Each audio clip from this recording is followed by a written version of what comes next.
Do you know how much how much capital I've invested in Bitcoin at this point, Raul? No. $3,335,000,000. That's pretty Okay, spectacular. so one person. Yeah. But I didn't have $3,335,000,000 in my piggy bank when we last spoke. Yeah. Now, what happens if more than one person does this, Raul?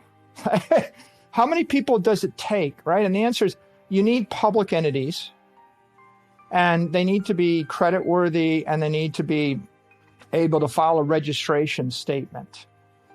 You know, if you can file a registration statement, you can tap the fixed income markets, you can tap the convertible debt markets, you can tap the equity markets. And as you do that, that capital becomes permanent capital, right? Because, by the way, there are some companies that can't own digital property. They can't own the underlying property that is Bitcoin. Like if I have $10 billion in a fixed income fund, it took me 30 years to establish my relationships with my limited partners. I've got a charter. I have a charge. I can go and buy fixed income. Right now, my fixed income instruments are yielding 2% or 2.5% or 3%. Or I can buy MicroStrategy yielding 6%. It looks like a pretty fat coupon to me.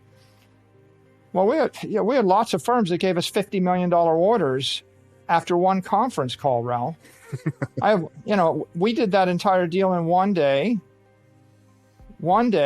no one-on-ones, one conference call, 130 firms on the phone. Okay, I'll give you a $50 million order. I'll give you a $25 million order. I'll give you a $100 million order. And why do they do that? Well, I mean, you get the Moody's credit rating, you get the S&P credit rating, you're a public company. You package a security, right, a derivative of a crypto asset called Bitcoin. It's a Bitcoin bond. And you put it out there, and they can buy that thing. So what we've seen over the past 12 months is we've seen the creation of public securities. A lot of people can buy, $500 million worth of Marathon stock or $100 million worth of a Bitcoin mining stock, but they can't buy the Bitcoin. Yeah. They can buy the convert, they can buy the equity, they can buy the junk debt, but they can't buy the Bitcoin. And of course, people in the crypto industry, the crypto traders, they don't understand why, right? Like, there's still a group of people that think, oh, well, you need to buy it and put it in cold storage and keep your keys, which is, what would I call it? An ideologically pure approach to the industry, which works for a subset of people.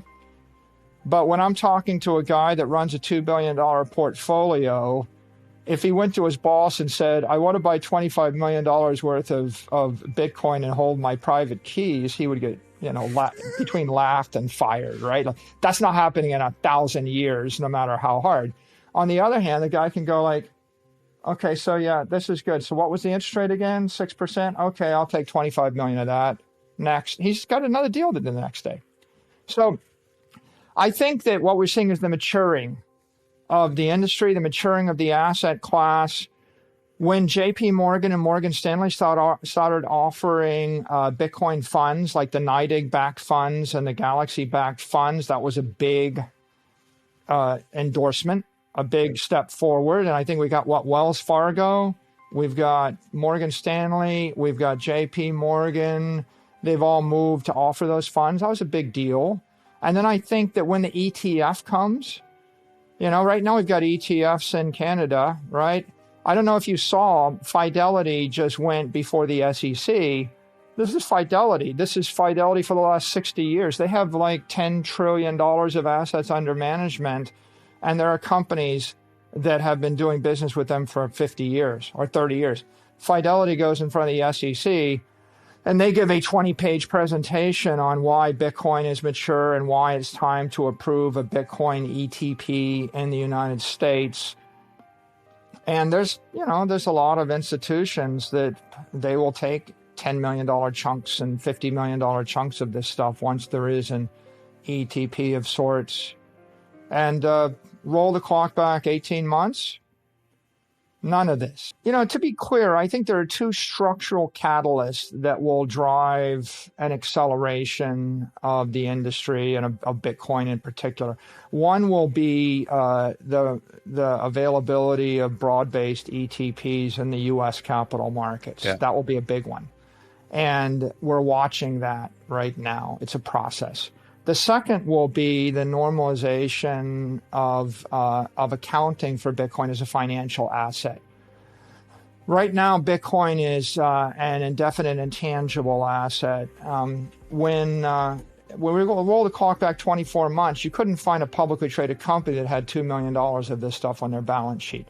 So if you're a bunch of accountants sitting around analyzing it, you would say there's no compelling need, right, to normalize this. No one's got $100 million of this stuff, right? There's $100 trillion of credit instruments, and there's $2 million of Bitcoin. So I don't think we're going to focus on this, and I understand that. But indefinite intangible accounting treatment says you can mark it down, and you have to mark it down to the lowest bid you can find on the exchange at any minute of the day since the beginning of when you own the asset, and you can never mark it up again. So that's a negative, right? It's a one-way ratchet function, but it's worse than a one-way ratchet function.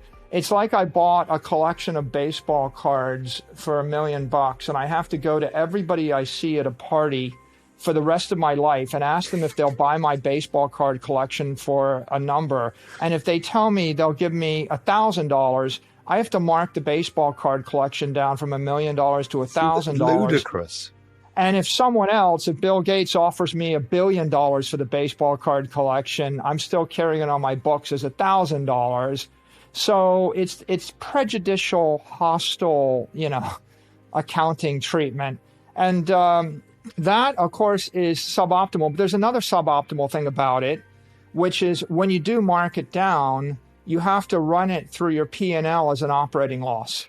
It's not even a below the line, it's a non-cash, it's a non-cash investment cost in theory, but not per indefinite intangible. Per indefinite intangible, if Facebook buys 50 billion of Bitcoin and it trades down 10% and then it trades up 100%, instead of holding $100 billion of assets, they're showing 40.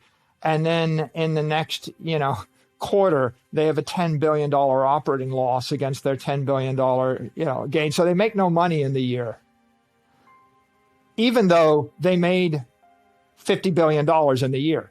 Okay, so what does that mean? Well, look, if you're a pure play like MicroStrategy and your investors understand we have 114,000 Bitcoin, you ignore all the rest, you multiply 114,000 by 47,000 and change. You're like, oh, they have $5.5 billion worth of Bitcoin. Okay, and if it doubles, they'll have 11 billion. And you divide the number of shares into that, and you come to a conclusion about what you think the company's worth. Okay, that's one approach. But if you're running Apple Computer or Facebook or Google, and you've got a pristine P&L, and you've got a pristine balance sheet, and if you're a conventional CFO, you would think, well, like I have a perfect P&L and a perfect balance sheet, and if I put this on the balance sheet, it's going to obscure the P&L, and I'm going to create pro formas, and it's going to obscure the balance sheet, and now it's another set of pro formas. And now I'm going to go from telling everyone that I made 37 billion last year with 120 billion in assets to something hyper complicated that takes a half an hour to parse. And most of them are conventional, traditional investors. They don't want to spend the time on it.